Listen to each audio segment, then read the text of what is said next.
El Camino Podcast. Seguimos al que es el camino, la verdad y la vida. Por Jorge Mario Quintero. Quisiera tomar la figura de un personaje como David, el rey David. Si quieren van buscando en el primer libro de Samuel, el capítulo 17. Entonces vamos a descubrir cómo este David es un personaje de aquellos que son capaces de ir hacia adelante. ¿Y qué características debe tener una persona que quiere ir hacia adelante, que quiere salir como de sus comodidades? Antes de mirar un poco a David, yo quisiera hacerle referencia un poco a Saúl. En el capítulo 8 de este primer libro de Samuel, se nos narra cómo el pueblo de Israel le pide a Dios un rey. Hasta ahí el pueblo de Israel no había tenido reyes, sino que había tenido los patriarcas, ¿se acuerdan? Por allá a Abraham, a Isaac, a Jacob, hasta que entran esclavos. ¿Quiénes son los patriarcas? Les repito, pónganme cuidado: Abraham, Isaac y Jacob. ¿Quiénes son? Jacob tiene un hijo, pues tiene 12 hijos en realidad, pero el último hijo de los últimos, que es José, ¿se acuerda?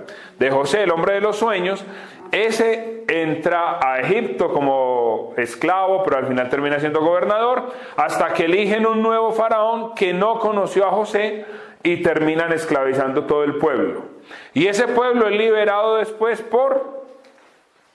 ¿Quién saca al pueblo de Israel de Egipto? Moisés. Muy bien. Y Moisés entonces va a ser el gran hombre, el líder, el profeta, el que organiza todo. Después va a venir Josué, después van a venir los jueces y al fin van a llegar los reyes, que surgen a partir del capítulo 8 del primer libro de Samuel. Y ahí el pueblo le clama al Señor un rey. Miren pues las cosas que pasan. Dios les dice: ¿para qué quieren un rey si me tienen a mí? Yo soy su rey. Pero el pueblo dice: no, nosotros queremos un rey. Y el Señor les dice: vea, ese rey los va a esclavizar, se va a llevar a sus hijas, las va a poner como perfumistas, va a poner sus hijos a cuidar sus carros, a labrar sus campos. Y el pueblo dice: no, nosotros queremos un rey. Y además queremos un rey porque todos los otros pueblos tienen un rey. Yo quisiera que pensáramos hoy un poquito: ¿quién realmente reina en nuestra vida? ¿A quién ponemos nosotros en el centro de nuestro interés? Si yo les pregunto así rápidamente, todos me dicen Jesús, ¿sí o no? Apuesto que sí. Pero ¿quién realmente reina? ¿Cómo saber que Jesús realmente es el que reina en mi vida? ¿O quién reina en mi vida? Piensen, ¿qué ocupa mayoritariamente sus pensamientos en el día? Y ese es su rey. O eso es su Dios. Esa persona o esa cosa en la que usted piensa todo el día, o mayoritariamente en su día, ese es su Dios, ese es su rey. El caso es que el pueblo decide que quieren tener un rey. Entonces en los siguientes capítulos el Señor, o se va a ir narrando, cómo les da el Señor por rey a Saúl. ¿Sí se acuerdan de Saúl o no? ¿Han oído hablar de Saúl? Ese es el primer rey de Israel. Pero este rey va a tener unas características interesantes. Algo que se va a decir de él es que es un hombre alto, hermoso. A ver, piensen a ver como para que hagan cuenta. Mejor dicho, miren al frente. Así era, no mentira. Era una lumbrera de hombre. Pero además era un gran guerrero, ¿cierto? También se tenía por guerrero. Pero este hombre tenía una característica también, que era un perdedor. A la hora de las grandes circunstancias, el hombre no era tan valiente, ¿cierto? Inclusive a él le comienza a pasar una cosa, y es que al papá se le pierden unas asnas, ¿cierto? Unas burritas, y lo manda a buscar esas burritas. Y en esas circunstancias Dios le habla, y él es todo preocupado por las burritas, pero a él ya lo están llamando a ser rey. Miren cómo es de interesante la vida. Él preocupado por unas burritas y Dios preocupado por hacerlo rey. Eso es lo que quisiera que fuéramos pensando. ¿Cuántas veces nosotros preocupados por unas burritas y Dios preocupado para que nosotros seamos sus hijos verdaderos? Así se va a ir desarrollando la situación. Cuando a Saúl lo eligen rey, ya no, si él va a ser el rey, el Samuel, que es el profeta del momento, ya a discernir, dicen, este es el rey, y lo llevan para presentarlo, y Samuel arranca diciendo, este es el rey de Israel. ¿Dónde está el rey? ¿Qué se hizo? Y entonces Dios habla, está escondido. Búsquelo allá dentro como de un trasteo, de unas cosas que se iban a llevar, porque él allá se escondió. Escondiéndonos tantas veces nosotros para las cosas buenas que Dios nos quiere dar, para la bendición, y lo tienen que traer a la fuerza, y el pueblo aplaude y se alegra porque ya tienen un rey. Estas son las características de ese primer rey. Al final de la vida, cuando él tiene que enfrentar una guerra, le dice a su servidor, saca la lanza y mátame. Y él le dice, no, yo no te puedo matar, entonces pásamela, que yo mismo me mato. Y termina suicidándose. Ven, a pesar de ser un hombre que el Señor lo quiso bendecir siempre, terminó siendo un hombre inseguro, un hombre temeroso. Y ahorita vamos a ver algunas cositas pues más de él. Ahora pensemos en David. ¿Quién era David? ¿Qué características tenía David? Como este rey, Saúl, falla, entonces Dios le dice al pueblo, les voy a dar un nuevo rey. Y manda, ¿cómo es que se llama el profeta? Samuel. Manda a Samuel a Belén, donde estaba Jesé. ¿Se han puesto cuidado por allá en la novena de Navidad que decimos de Jesé qué? De Jesé que en lo alto, eso. Que mucha gente lee mal pensando que es de José, no, de Jesé. Jesé, que es el padre de David. Ojo pues, también por allá en Isaías capítulo 11 dice, del tronco de Jesé, de sus raíces brotará un retoño, que ese es el Mesías. O sea, ¿qué nos está diciendo la palabra? Que de la descendencia de David saldría el Mesías. Entonces de Belén es David. Por eso el niño Jesús nace en Belén, porque esa era la profecía, que de la descendencia de David saldría el Mesías, el Salvador. Entonces manda Dios a Samuel, le dice, vea mi hijo, este rey no sirvió, ¿sí o no? Usted le toca conseguir un nuevo rey, y ese rey va a ser de uno de los hijos de Jesé. Él vive en Belén, váyase para Belén, haga un sacrificio y los invita y los va a escoger. ¿Dónde está eso? Miren un poquito atrás, el capítulo 16, versículo 6.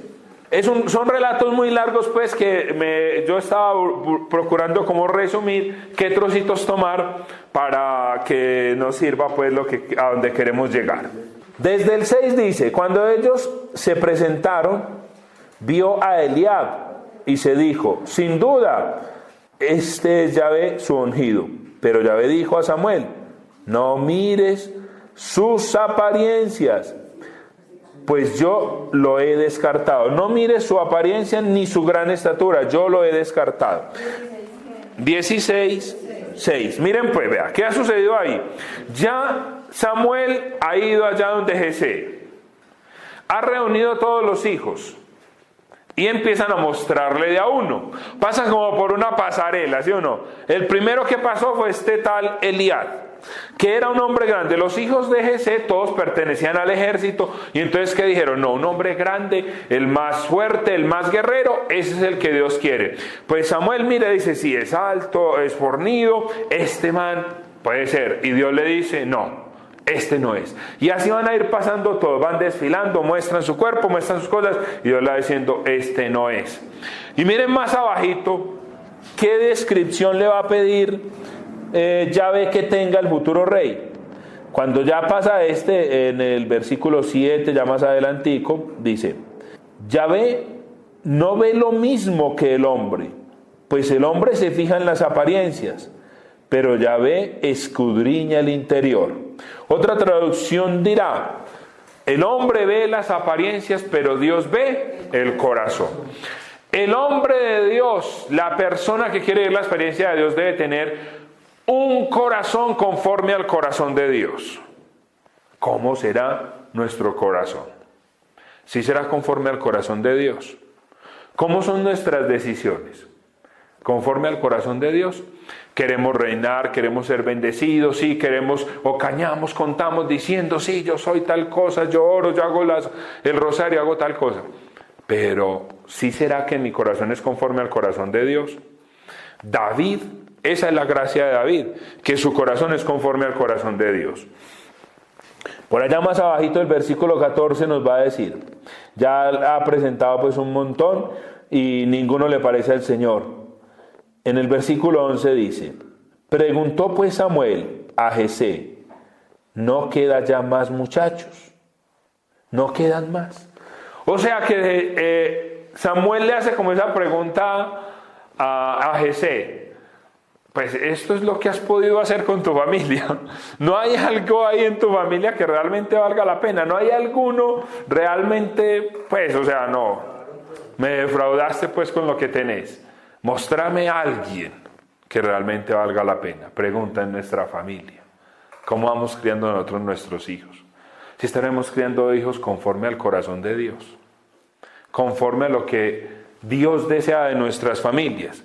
Y sigamos leyendo un poquitico. Él respondió, todavía falta el más pequeño, que está guardando el rebaño. Dijo entonces Samuel a Jesé, manda que lo traigan, porque no comeremos hasta que haya venido. Mandó pues que lo trajeran. Era rubio, bello de ojos y hermosa presencia. Dijo Yahvé, levántate y úngelo, porque este es. Tomó Samuel el cuerno de aceite y lo ungió en presencia de sus hermanos, y a partir de entonces vino sobre David el espíritu de Yahvé. Samuel se preparó y regresó a Ramá. Mire, ya este hombre no tuvo ni que modelar, ¿cierto? David no tuvo que mostrarse, sino que ya se sabía que ese era. No tuvo que hacer grandes cosas, sino que ya Dios sabía en su interior que este era el hombre que él necesitaba para que guiara a su pueblo. Y no era el gran hombre, no era el guerrero, no era conforme a lo que nosotros nos imaginamos muchas veces, ni lo que nosotros a veces deseamos de las personas o soñamos. Era de ojos claros, era rubio, ¿cierto? ¿Qué diría cualquiera de nosotros hoy en día al ver un muchacho así? No, eso es una loquita, ¿sí o no? Diríamos nosotros los hombres, ¿qué va a ser capaz de hacer un trabajo de hombre? Sin barbita, un hombre más bien, pero bonito de todas maneras, ¿cierto? Un hombre, digamos, agraciado. Hasta ahí vamos a dejar un poquito la historia, ¿cierto? Este hombre queda elegido rey, pero aún no se le proclama al pueblo, no se le cuenta al pueblo, sino que queda ahí como escondidito a la espera de presentarlo en sociedad y a la espera de que Saúl se entere, porque todavía Saúl no sabe. Y ahí comienzan un montón de peleas, un montón de situaciones. Pero David va a tener su primera prueba, su primera gran prueba. ¿Cuál es? Yo creo que ustedes se imaginan. ¿Ah? La pelea contra Goliat. Seguramente es una historia que nosotros hemos escuchado muchas veces, pero que podemos sacarle hoy alguna enseñanza que nos sirva. Sigamos en el capítulo 17, vamos a suponer pues ya queda elegido, ya queda escogido. Pasan un montón de cosas que no tengo tiro pues de detenerme en todas. Vamos al versículo 16. Ya atrasito capítulo 17, versículo 16. Ya se nos ha narrado que están listos para la guerra, ¿sí o no? Uno en un valle, los filisteos, y en el otro valle va a estar el pueblo de Israel, listos para pelear. Entonces este hombre, el filisteo que conocemos como Goliat, dice, los filisteos hacían incursiones mañana y tarde, y así anduvieron durante 40 días. Jesé dijo a su hijo David, toma para tus hermanos esta medida de trigo. Bueno, lo manda a que les lleve una comidita a los hermanos que están allá en la guerra, que están sufriendo diferentes situaciones. Y dice que los filisteos bajaban por 40 días en la mañana y en la tarde. En algunas Biblias dice a insultar al pueblo de Israel. 40 días, 2 veces al día, o sea, ¿cuántas veces venía a insultar al pueblo? 80 veces. Y si seguimos leyendo, va a decir que el pueblo de Israel se atemorizó, que temblaban de miedo. ¿Qué nos va llenando a nosotros de miedo? Lo que escuchamos. ¿Qué escuchamos? ¿Qué es lo primero que nosotros escuchamos en la mañana? ¿Qué es lo primero que encendemos? Las noticias. La mala noticia, ¿cierto? Ojalá no, ustedes de pronto no, porque yo que ustedes tienen cara ya como de transfigurados, de santos. Pero en otra gente, ¿cierto? Habitualmente, ¿qué es lo primero? La mala noticia, las malas historias. Imaginen ustedes después de escuchar 80 veces algo que pasa. Tengamos en cuenta que el enemigo, el mal, lo primero que hace es asustarnos, atemorizarnos. Con la palabra nos quiere azarar, dirían los muchachos, ¿sí o no? Nos quiere asustar con palabras. Entonces cuando uno ve a Goliat, uno se imagina pues ese hombre tan grande que pueden leer la descripción que tiene, que es como 2, 3 veces su nombre. O sea, es una exageración que nos pone el texto, pero también para decirnos qué cosas hay que nos atemorizan. Nos atemorizan 2 cosas, lo que oímos y lo que vemos. Uno ve y según lo que usted ve, usted saca sus conclusiones, ¿cierto? Y según lo que escucha. Este hombre que pretendió con su palabra atemorizar a toda la gente. Él solo con su palabra atemoriza a toda la gente. Y piensen en esto. El que nos quiere atemorizar no es porque sea muy fuerte, sino porque en el fondo tiene mucho miedo.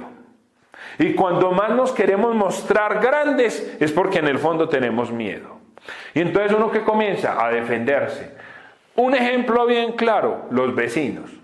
¿Sí o no? Usted ve cómo alardea al vecino de aquí enseguida, el hermano bolivariano, ¿sí o no? ¿Qué tienen que hacer? Hacerse creer que son muy grandes porque en el fondo tienen miedo. La mayoría de los dictadores, yo diría todos los dictadores, ¿qué han hecho? Gritar duro. ¿Para qué? Para que a la otra gente le dé susto, le dé miedo, atemorizar. Eso es lo que muchas veces nosotros hacemos como papás. Cuando no sabemos resolver algo, ¿qué hacemos? Un grito. Pues me pasa a mí, yo mismo lo he vivido con mis hijas. Cuando llega una situación que ya no sé cómo resolverla, entonces ¿qué hacemos? Un grito. Yo soy el que mando, aquí se hace lo que yo diga. Cuando no encontramos la manera de resolver las cosas, entonces digo, hey, tiene que hacerlo, ¿por qué? Porque yo lo digo. Y buscamos la manera de manipular, buscamos la manera de gritar para ponernos por encima de la otra persona. Y eso había hecho este hombre con Israel, los tenía atemorizados. O sea, es terrible cómo con sus palabras, con sus expresiones, todos están llenos de miedo. Miremos más adelantico el versículo 20. Se levantó David de madrugada y se fue pues a hacerle el mandado que el papá le dijo, que era llevarle una comidita a los hermanos que estaban en la guerra. Bajemos hasta el 23. Mientras hablaba con ellos, el hombre de las tropas de choque, llamado Goliat, el filisteo de Gad, subía de las filas de los filisteos diciendo las mismas palabras, y le oyó David. ¿Quién le oyó?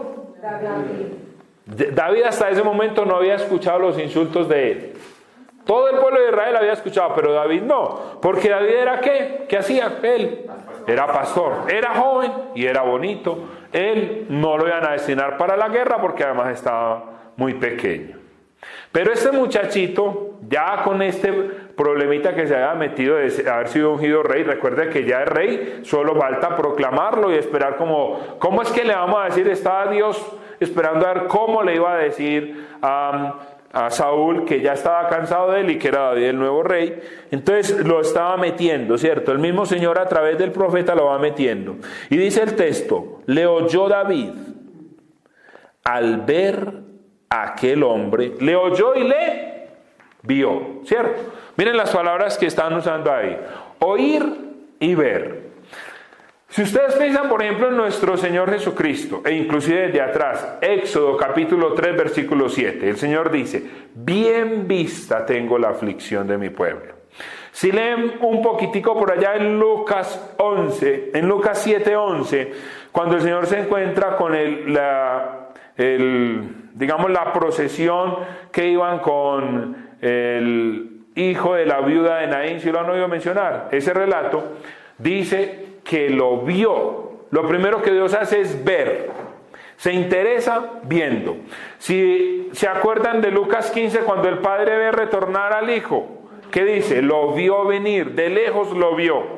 Una cosa importante, nosotros tenemos que aprender a ver y tenemos que aprender a escuchar. Lo que usted ve y escucha Eso es lo que piensa y eso es lo que termina haciendo en la vida. Lo que uno ve y lo que escucha, eso es lo que termina pensando y esos pensamientos es lo que termina realizando. Por eso tenemos que tener cuidado que vemos y que escuchamos. David lo vio y escuchó, ¿sí o no? Al ver a aquel hombre, todos los soldados israelitas huyeron ante él, llenos de miedo. ¿Cómo estaban? Los israelitas decían: ¿habéis visto a este hombre que se adelanta? Viene a provocar a Israel.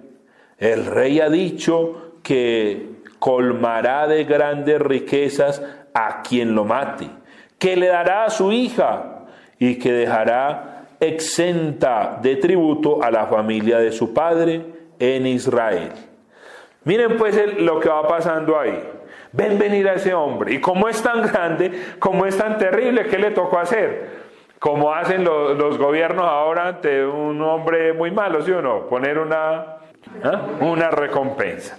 Y miren, la recompensa está interesante, ¿no? ¿Les gusta? Platica, la hija, y la otra, ¿cuál es? Y que uno exento de impuestos le sirve, ¿sí o no? Que quede exento de impuestos a la familia, ¿sí o no? Y David llegó, escuchó el comentario, y mire, David es un hombre inteligente, dice: preguntó pues David a los hombres que estaban a su lado: ¿qué se hará al hombre que mate a este filisteo y aparte la afrenta de Israel? ¿Qué es lo que están dando? Y ahí van a contar que le volvieron a narrar lo que le estaban dando. Miren 3 cosas. Si ustedes se ponen a pensar, David, ¿por qué decide tener la pelea? Que ahorita vamos a mirar unos detalles. David, ¿por qué decide enfrentar a ese filisteo? Le ofrecen 3 cosas. 1, dinero. ¿Ustedes creen que David lo haría por dinero? ¿Qué piensan así? No. ¿Usted qué dice? Usted dice que no. Tranquila. No, porque él está iluminado por Dios. Porque él está iluminado por el Señor. Muy bien. ¿Lo haría por la hija del rey? ¿Por qué dicen que no? De pronto sí. De pronto sí. No estaba casado, estaba soltero. Probablemente él por dinero no lo hacía porque era un hombre inteligente y el dinero lo podía levantar. Por la hija tampoco, porque era un hombre bello y muy probablemente mujeres le podían sobrar. ¿Cierto? O sea, ese no necesariamente era el afán. Pero a él lo que sí le podía haber sonado mucho es que iba a quedar de exento de impuestos la familia. La familia. Segunda cosa, el dolor por su pueblo. ¿Cómo es que a mi pueblo, cómo es que ustedes van a dejar que insulten a nuestro Dios? El amor por su pueblo y el amor por su Dios, sobre todo por su Dios. ¿Cómo es que vas a dejar que nosotros permitamos que sigan insultando a nuestro Dios? Miren, para uno animarse a hacer una misión en la vida, uno tiene que descubrir las motivaciones. Y tienen que ser las motivaciones más profundas del corazón. ¿Qué nos motiva a nosotros a levantarnos a laborar cada día? El salario, el paguito que nos dan. ¿Será solo eso? O los muchachos cuando están más jóvenes, conseguirnos una mujer. ¿Será eso lo único que nos motiva? Ojalá en nuestro corazón nos motive la familia y Dios.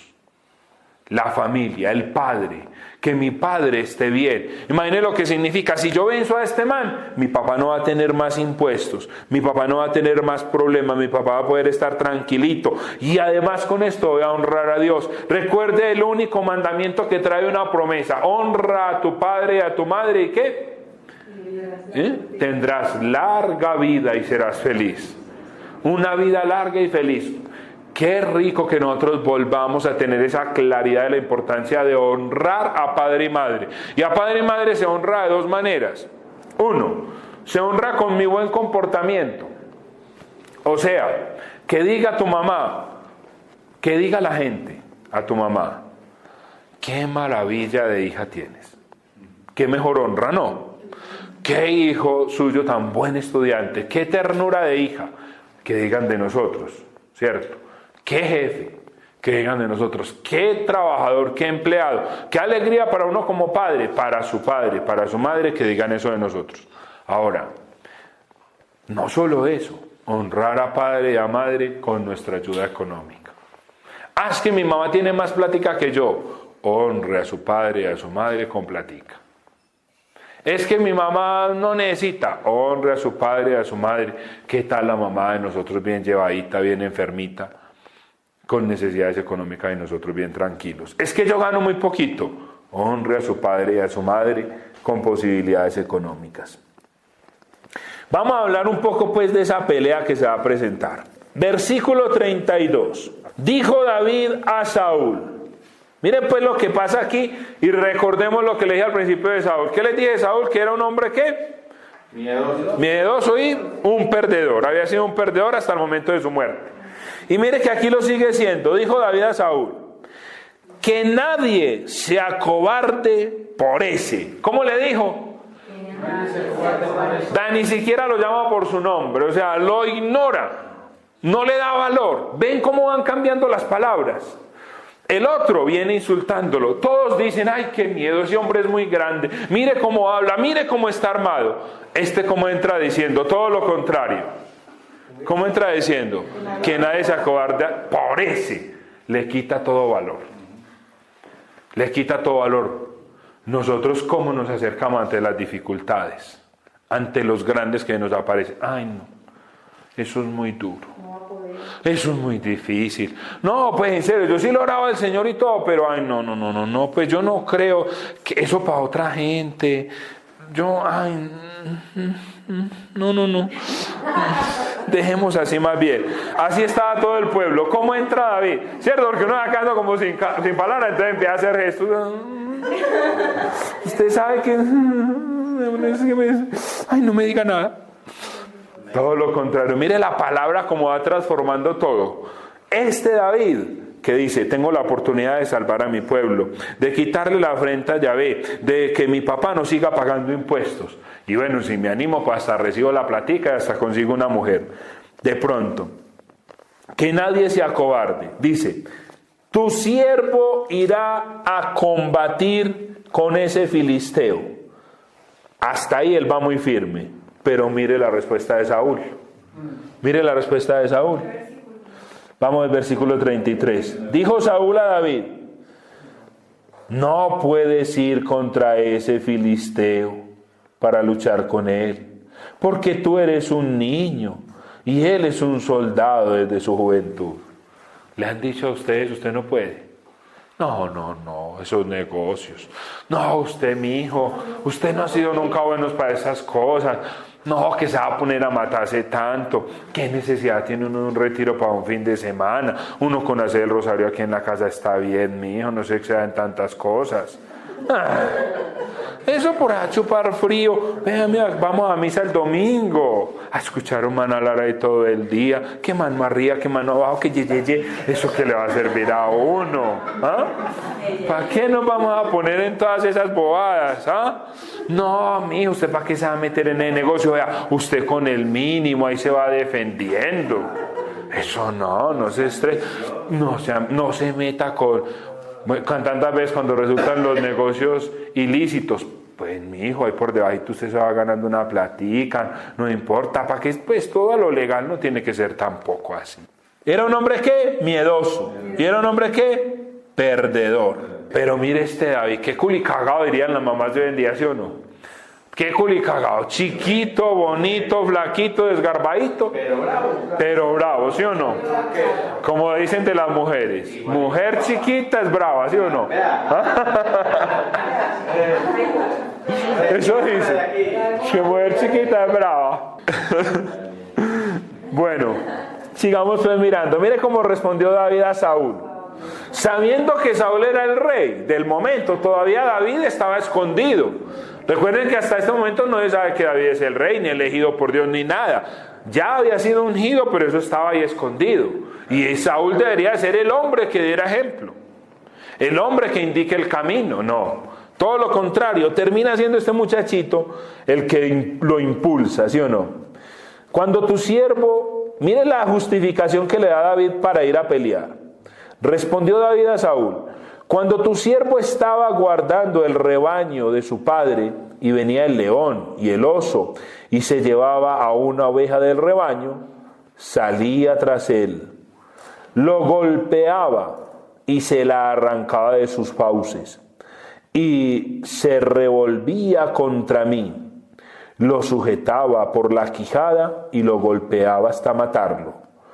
Tu siervo ha dado muerte a leones y a osos, y ese filisteo incircunciso, ya les voy a decir qué significa eso, será como uno de ellos, pues ha retado a las huestes del Dios vivo. ¿Sí ven por dónde va la piedrita de David? La piedrita va es por Dios, por el Señor, por su familia, por su pueblo. No por la plata, no dijo, y además tengo la oportunidad aquí de ganarme un billete. O además tengo la oportunidad aquí de conseguirme la hija del rey. ¿Sí o no? No. Es contra mi Dios. Dijo, yo ya he vencido. Qué interesante. Porque miren lo que nos va mostrando el Señor también, los procesos que Él quiere hacer en nuestra vida. ¿Para qué le sirvió a David estar por allá con esas ovejas? Cualquiera diría, para nada. Uno por allá detrás de unas ovejas. No, allá en ese rebaño lo fue llenando de valor con animales, con leones, para vencer este grande. Y hay veces eso que vamos viendo en el camino. Ustedes empiezan este proceso del camino del Señor y pueden sentir tristeza, pueden sentir aburrimiento, pueden sentir qué pereza. ¿Para qué te está preparando el Señor? Yo siempre pienso eso. A veces uno dice, no, un grupito muy pequeño, no, es que es muy lejos. Jorge, es que para que prediques en tal parte, pero es que llegan y aparecen 3 viejitas y dormidas. Uno, ¿para qué me trajo el Señor aquí? Te está preparando. Descubre la humildad, la sencillez, ¿cierto? Qué rico cuando uno predica y son 3,000 y todos alzan la mano y todos, y todos animados como ustedes, ¿sí o no? Predicar aquí delicioso, ustedes tienen toda esa buena disposición. Pero cuando no, ¿qué nos está mostrando el Señor? Cuando oramos y esa oración como que no. ¿Han sentido esa sequedad que uno ora y como que, bueno, Señor, yo oro pues porque me han dicho que ore, pero que uno no ve la respuesta? Ahí están esos lobos, esos leones, que si los vas venciendo, vas a ser capaz de vencer el otro que es más grande. Y si venció después va a seguir venciendo los otros. Entonces, él le dice, yo he sido capaz. ¿En quién está confiado David? En Dios. Su confianza es en el Señor. ¿En qué estaba confiado Goliat? En su armadura, en su grandeza, en su egoísmo, en las cosas que se pone. Inclusive vamos a leer más abajito si quieren, vean. Ellos han retado a las huestes del Dios vivo. Vea qué bonito, del Dios vivo. Y añadió, Yahvé, que me ha librado de las garras del león y del oso, me librará de la mano de ese filisteo. Dijo Saúl a David, vete, y que Yahvé sea contigo. Mandó Saúl que vistieran a David con sus propios vestidos. Ahí viene una parte que es muy charra porque le ponen la careta, le ponen la máscara, le ponen de todo. Y entonces David como que quedó así, ¿sí? Como que no podía con eso. Y le digo, me quito todo esto. Qué rico que pensemos que nos tenemos que quitar nosotros. ¿De qué armaduras estamos llenos? Tantas cosas ponemos hay veces nosotros como careta para que no nos vean. Una careta a veces de una falsa humildad. Y en el fondo no somos tan humildes. Una careta a veces de buenas personas. Habláramos con los de la casa para que vean. Que eso sí saben cómo es, ¿sí o no?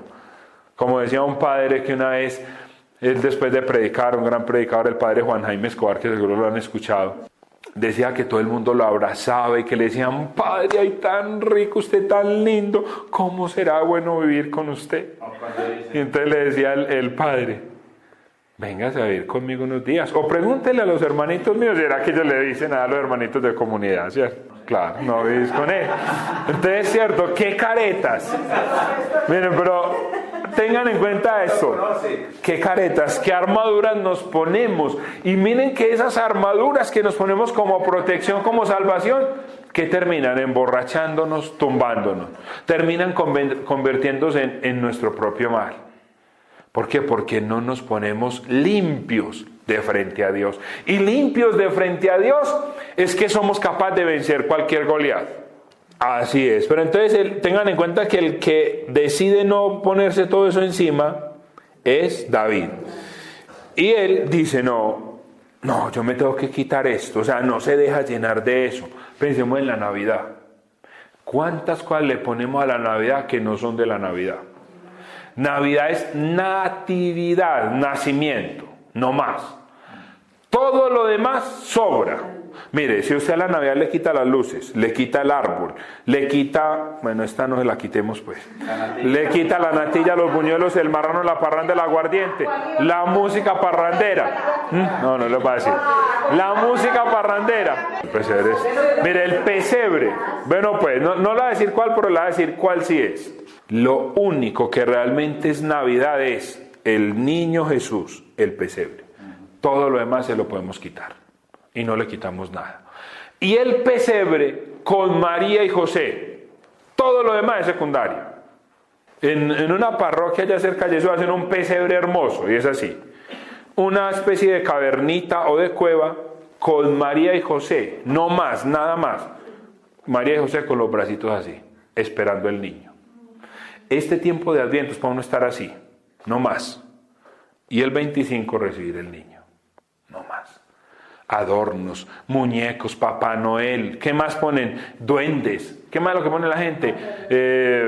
Cambian, ponen todo rojo. Navidad es que Jesús nazca. ¿Qué hizo este hombre?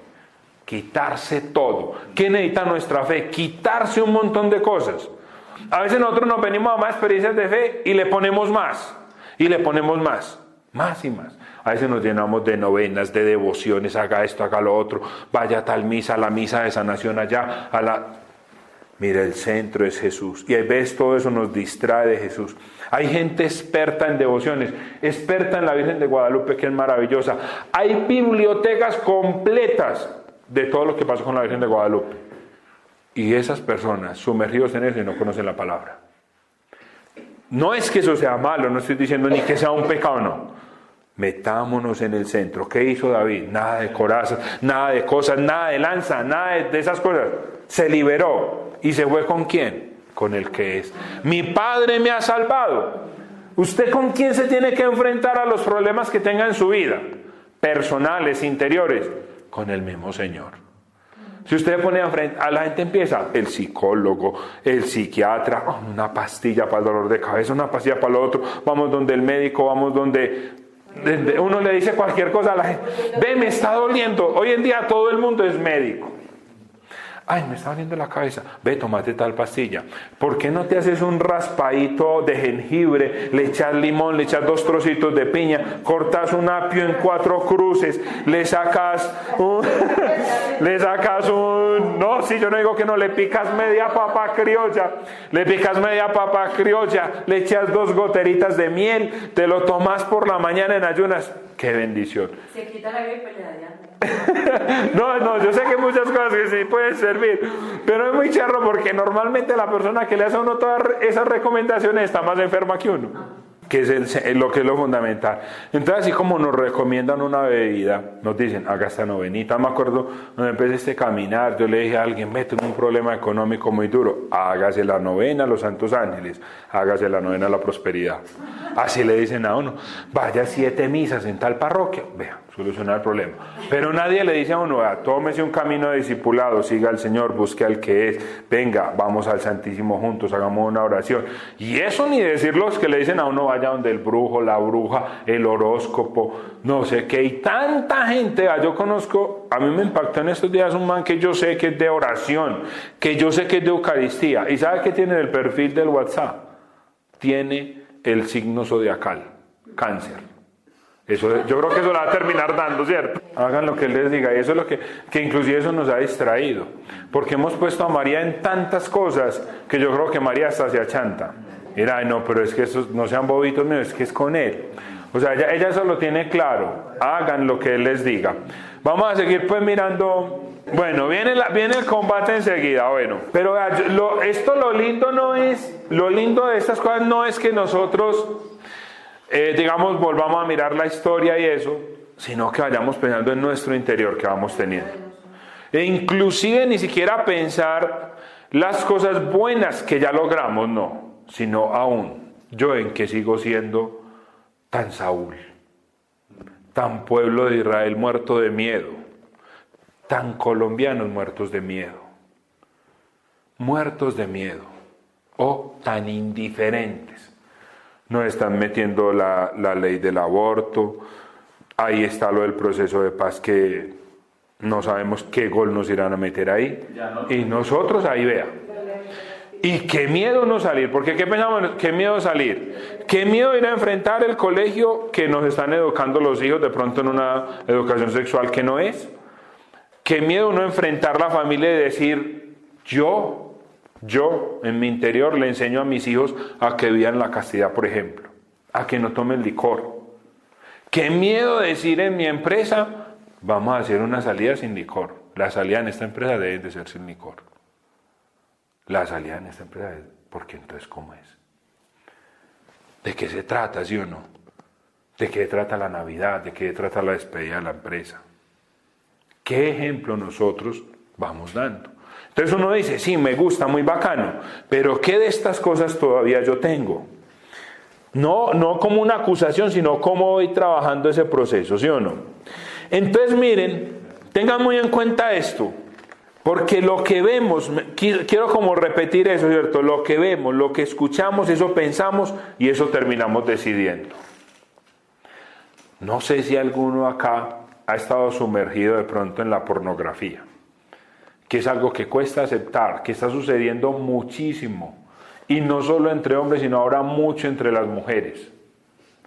Qué difícil es salir de la pornografía. ¿Y cómo se vive la pornografía? Muy fácil, viendo. Ver.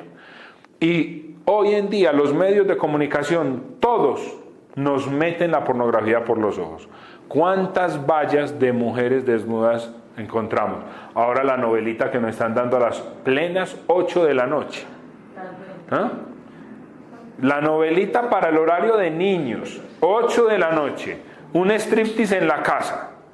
Y no es cualquier cosa, no es nada decente. Entonces dirán, no, este man es un moralista. No. Pero si una niña, un niño de 2 años ya está viendo esas imágenes, ¿qué va metiendo en su corazón? ¿Qué pensamientos vienen detrás de eso? Y mire de ahí para adelante, caricaturas, que no, pues cuando digo caricaturas, dibujos animados que tantas veces tienen una tendencia tan pornográfica, tan violenta. Y uno tiene que ir aprendiendo a decir, mijo, esa parte usted no la debe ver. Cuando empezaron a anunciar esa novela, yo le dije a mis hijas, eso no es una novela para nosotros verla. Pues de por sí casi ninguna novela, yo diría que ninguna puede llamar novela, es panovela. Pero bueno, si se van a ver, vean, se puede programa de concurso, pero ese no lo van a ver. Yo tengo que tener esos criterios en mi casa y dar argumentos. Es que las niñas no pueden ver eso, mis niñas no las pueden ver. Yo digo mis niñas porque tengo niñas, no tengo hombres, ¿cierto? Pero el niño tampoco. Y uno entra al Facebook. Todos aquí tienen Facebook, me imagino, la mayoría. Uno entra al Facebook y ahí aparece la fotico de la modelo que a uno le dan ganas de verla. Y de una manera y de otra te la muestran, y de otra, y uno termina viendo. Y no solo la pornografía en cuanto al sexo, la pornografía en cuanto a la violencia, la pornografía en cuanto a bobadas. Vea las carreteras más espeluznantes del mundo. 10 minutos teniendo un video de las carreteras más espeluznantes. O como voy a armar el robo. Como un montón de bobadas que en qué te construyen. Y uno se empelícula 2, 3 horas, 5 de la mañana, hay gente que amanece pegada al Facebook. Ahora, diálogos en el WhatsApp que no sirven para nada. Uno dialoga 1 hora, ay, sí, pero usted siente que y así, y en serio. Caritas felices y no se está riendo. Yo estoy muy antiguo, me mandan una muñequita y digo, ¿esto qué es, hombre? Sí, lo dan a uno sano. ¿Qué me quiso decir, cierto? Sí. ¿Qué me quiso decir? Se queda uno. Entonces uno ya que pone Bueno, entremos a esa pelea, que en definitiva tenemos que llegar a esos combates de nuestra vida. Lo voy a leer todo porque es interesante y de ahí ya concluimos. Mire todo lo que hemos visto para poder llegar al momento del combate. Recuerde que ya se quitó todo, ¿cierto? ¿Qué hizo él? Cuando le intentaron poner cosas, quítele. Hoy en día se ha puesto muy de moda una frase que menos es más. ¿La han escuchado, cierto? Menos es más. Porque hoy en día a todos le meten más. A todos nos quieren meter. Póngale. No, venele aquí. Usted va a hacer esto. No, pero le queda muy bueno. Usted llega y quiere hacer una remodelación en la casa. Usted mira, me voy a coger esa humedad. y usted dice, no, pues eso me vale por ahí 200.000 pesos. Y llega el man de la humedad y le dice, no, pero yo le cojo esa humedad, pues le puedo organizar esto, aprovechemos y cambiamos hasta aquí el techo. Si quiere cambiamos, oiga, usted tiene el baño y más o menos, vale, podemos poner un enchapadito. Todo esto le vale 35 millones de pesos. Pues sí, hágale. No, pero, ay no, yo sí quiero, pero es que no tengo con qué pagarlo. Bueno, yo tengo un amigo que trabaja en el banco, tal, vea, le hace un préstamo, tan, a 15 años, una cosita que era una humedad, resultó usted con un préstamo a 15 años, ¿cierto? Uy, si yo, ¿por qué le estoy diciendo eso? Ah, por las cosas que nos ponen, ¿cierto? Las cosas que nos quieren poner. Miren, la ropa, ¿sí o no? Cuando nosotros estábamos niños, acuérdense, a uno le daban un blue jeansito, y era un blue jeansito para toda la vida, y además para todos los hermanos. Cuando se acababa mucho. Claro, y ya no le servía a usted ni de mocho, pero le servía a su hermanito, y le servía a usted de mochos, y al hermanito de blue jean. Entonces, tranquilos, el que iba a salir, ese era un blue jean. Nosotros somos 11 en la casa, yo soy de los menores, entonces está el blue jean para salir al pueblo, que era para todo el que le sirviera. Mis hermanitas hicieron la primera comunión todas con el mismo vestido, no había problema. No había problema. ¿Hoy qué? ¿Qué blue jean? Los blue jeans los venden rotos de una vez y desgastados para que uno vuelva y compre el mismo. Y uno se mete en esa película. Se han inventado todo lo que usted quiera. ¿Qué no están poniendo? Y usted trabaje más duro para eso. La educación hasta hace muy poco era mandar uno a cualquier escuelita. Hoy el colegio es transporte, matrícula, yo en estos días me puse a leer, ni me acuerdo, son como 600 cosas que hay que pagar. Y entonces que profesor de inglés, que los libros de no sé qué, que la asociación de padres de familia, lo que es voluntario, lo que es obligatorio, pero si usted no paga lo que es voluntario, entonces tampoco puede matricular. Si usted quiere, paga estos 30.000, pero si no los ha cancelado, no puede matricular el niño. Tiene que llevar el libro de inglés, y enseguida uno los entra y empiezan a decir, recuerde traer mañana 10.000 pesos porque la profesora está cumpliendo años. Recuerde que debe traer pasado mañana una gaseosa. ¿Cómo nos ponen de cosas? Una a la otra, y nosotros hemos caído en todo ese juego. ¿Qué hizo David? Se quitó todo y fue capaz de comenzar una vida nueva. En estos días, hablando de esto mismo, me puse a hablar con un amigo que él ha tenido pues como esa adicción un poco como al físico, ¿cierto? Entonces el hombre el gimnasio, la ropita de marca, y yo le decía, hermano, yo gracias a Dios sí me liberé de todo eso. No, verdad, bendito sea el Señor que conocí de Él, y me he liberado mucho, y el Señor me bendice. Yo le decía, por ejemplo, este pantalón que tengo me lo regalaron. Bueno, esta camisa sí me la compró mi esposa, pero con plata mía, la hermanita. Estos zapatos, bueno, también me los regalaron. Yo tengo ¿cuántas cosas nos dan a veces? Que con eso, ¿no? Todo está regalado. Todo regalado, ¿cierto? ¿No? Todo se va. Pero es que el Señor nos da todo, ¿cierto? Y uno se va complicando la vida. Y es que lo dice, preocúpate por mis cosas que yo me ocuparé de las tuyas. Miren, uno vive en un extracto 1, 2 o 3. Mejora de trabajo, se pasa para una casa más cara. 20 años pagando la casita en extracto 2, para irse a pagar 3 veces la de extracto 5.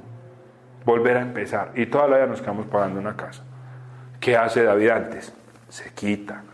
Cada vez que nosotros nos quitemos más deudas, nos quitemos más enredos, más engaños, más mentiras, más palabras duras, irlas sacando de nuestro corazón. Y como el hombre era así, fue capaz de ponerse las pilas para este combate. Ahora sí, pues. Tomó un cayado en la mano. Escogió en el torrente 5 cantos lisos o 5 piedras y los puso en su zurrón de pastor, en su morral, y con su honda en la mano se acercó al filisteo. El filisteo fue avanzando y acercándose a David, precedido de su escudero. Volvió los ojos el filisteo y viendo a David lo despreció. ¿Qué hizo? Lo despreció porque era un muchacho rubio y apuesto. ¿Ven lo que les decía ahorita? ¿Qué hace el hombre? Con su palabra quiso menospreciarlo. quiso decirles usted. Pero es que el hombre tuvo que asustarse, ¿cierto? Es como cuando uno va caminando normal y de repente uno ve que viene un perro grande y uno dice, uy, qué susto, ¿cierto? Y se hace para un ladito. Pero de pronto sale una chandita y chiquita y uno de pronto hasta me muerde, ¿sí o no? Y uno, pero todo bravo, y veo los perritos, ¿han visto? Que son todos bravos. Y uno dice, ¿será que si es bravo o no es bravo? Y entonces eso le pasó a este hombre. Pues yo soy muy grande, soy muy poderoso, pero ¿qué tal que este chiquito me salga bravo, sí o no? Como dice el dicho por ahí, entre más grande, más duro cae, ¿sí o no? Y mire, él se empezó a preocupar tanto en el versículo 43, vea lo que nos va a decir. Dijo el filisteo a David, ¿acaso soy yo un perro? ¿Cómo dijo? ¿Acaso soy yo un perro? Si ve que ya él cambió el lenguaje por la actitud de David, él mismo se va a sentir nada. David no le tuvo que decir, usted es un perro, no, él mismo se va dando cuenta que él no es tan valioso como se cree. Pasó de ser el filisteo, el gran militar, el hombre poderoso, lleno de armadura, a ser ¿qué? Un perro. Bueno, hoy en día ser un perro es una maravilla, pero en aquella época decir perro es una chanda, ¿cierto? Algo sin valor. Inclusive el pueblo de Israel, cuando quería despreciar a un pueblo, le decía los perros. ¿No se acuerdan de una mujer que le acerca a Jesús y le dice que los perros comen de la migajas de la mesa? Este es el pan, no le puedes dar el pan de los hijos a los perros, ¿cierto? Era una manera de decirle, ustedes son perros. O sea, cuando quería despreciar a alguien se le decía perro, era un insulto terrible. Hasta estos días era un insulto duro. Hoy en día si a uno le dicen perro hasta puede sentir contento porque los perros una maravilla. Perro es rico, ¿cierto? Y hasta de pobre porque la gente gasta lo que sea en un perro. Entonces, ¿cómo terminó él mismo autonombrándose? Perro. Para que vengas contra mí con palos. El filisteo maldijo a David por sus dioses. O sea, dijo, por los dioses del filisteo, ¿cierto? Maldijo a David en el nombre de los dioses que el filisteo tenía. Y luego le dijo, ven hacia mí, que voy a echar tu carne a las aves del cielo y a las fieras del campo. Miren pues el insulto. ¿Qué está haciendo él? Atemorizando, metiendo miedo. Te voy a acabar, te voy a matar. Como dicen por ahí, también con los perros. Perro que ladra, no muerde. ¿Sí? Este lo que quería era azararlo, asustarlo, meterle miedo. Pero mire cómo contestó David. Contestó David al filisteo. Tú vienes contra mí con espada, lanza y jabalina, pero yo voy contra ti en nombre de Yahvé Sebaoth, Dios de los ejércitos de Israel, a los que has desafiado. Miren pues cómo volteó la torta a David, ¿cierto? Levanta un insulto, una maldición. David, ¿con qué lo vence? Con una bendición. ¿Con qué vence David en definitiva? Nosotros pensamos que es con la onda, que es con la piedrita. No. David venció a este hombre con la palabra. Desde que metió a Dios en su palabra, en su oración, ya lo tenía vencido. Él no lo vence porque fuera muy bravo, muy inteligente, no. Sino que esta oración de fe, esta palabra es la que va a vencer. Esta palabra es la que va a vencer. Por eso se le llama la espada de doble filo. Porque esta es la que vence. Porque la palabra, y cuando digo esta palabra no es el libro, no. Sino porque en esta palabra, en este libro descubrimos a Jesús. Es Jesús la espada de doble filo. Él es la palabra. Juan capítulo 1 versículo 1. La palabra se hizo carne y habitó entre nosotros. Con la palabra Dios hizo todo. Entonces miren pues, así están las cosas. Este muchachito chiquitico dice, yo no vengo con espada, nada de esas cosas, vengo en nombre de Yahvé. Yahvé tiene previsto, mire ya aquí cómo le entra. Le dijo, te voy a tirar a las aves y no sé qué, este filisteo. Pero mire David cómo se la devuelve. Yahvé tiene previsto entregarte hoy mismo en mis manos. Te mataré y te cortaré la cabeza. Y entregaré hoy mismo los cadáveres del ejército filisteo a las aves del cielo y a las fieras de la tierra, para que sepa toda la tierra que Israel tiene un Dios. Y toda esta asamblea sabrá que Yahvé no salva por la espada o por la lanza, pues el combate depende de Yahvé y ha decidido entregaros en nuestras manos. Miren qué bonito. David le voltea la torta, ¿cierto? Inclusive utiliza las mismas palabras. Te voy a entregar a los animales. ¿Cuál es la diferencia? Que lo voy a hacer en el nombre de Dios. Es para Yahvé. Para que sepa la tierra que Dios existe. Preguntota. ¿Usted para qué ora? ¿Usted para qué busca a Dios? ¿Cuántas veces ponemos a Dios como plataforma para que nos vean a nosotros? ¿Cuántas veces nuestras oraciones para que digan, cómo oraste de lindo? ¿Tú cómo oras de lindo? ¡Qué maravilla! En el fondo, por allá en el corazón, lo que queremos escuchar es eso. David no lo hizo para que dijeran que David es un guerrero. David no lo hizo para que lo eligieran rey. David lo hizo para que la tierra sepa que Yahvé existe, que Yahvé es nuestro Dios. ¿Con qué lo venció pues David? Díganme. Con la palabra, con la bendición. Para nosotros ser protagonistas de la historia, tenemos que poner en el centro la palabra. Que la expresión de Dios sea lo que salga de nuestra boca. Que no salgan de nosotros blasfemias, malas expresiones, sino expresiones de bendición. Y que en todo lo que nosotros hagamos, pretendamos es que se le dé honra, gloria, alabanza al Señor. No aplausos para nosotros. Este lo amenazó diciéndole, yo te mataré, te entregaré a las aves. Y David dijo, no solo a ti, sino todos los ejércitos de los filisteos. Miren cómo es de ambicioso el hombre. Y además dice, para que el mundo sepa que existe Yahvé, que existe Dios. Pregunta, ¿para qué hacemos nosotros las cosas? Pregunta, ¿cómo poder lograr vencer nuestros combates? Vamos a pedirle al Señor que nos ilumine, que nos ayude. Y que esos combates de nuestra vida, ¿tienen algún combate o no? ¿O no hay a quien predicarle? ¿Tienen algún Goliat por ahí? Varios. ¿Tienen alguna necesidad espiritual en su interior o física, de salud? Para concluir, les digo esto y que se les quede en el corazón. Si ustedes se quedan con eso que les voy a decir en el corazón, me voy contento. No le digas a Dios los problemas tan grandes que tienes. No le digas eso. Dile a los problemas el Dios tan grande que tú tienes. Eso cambia todo. Muchas veces nos centramos en decirle a Dios, estoy llevado, estoy aburrido, Señor. No. ¡Ey! Problema. Tengo un Dios que te va a vencer. ¿Cómo actuó David? Tengo un Dios. Tengo un Dios. Goliat, no crea. Yo tengo a Dios.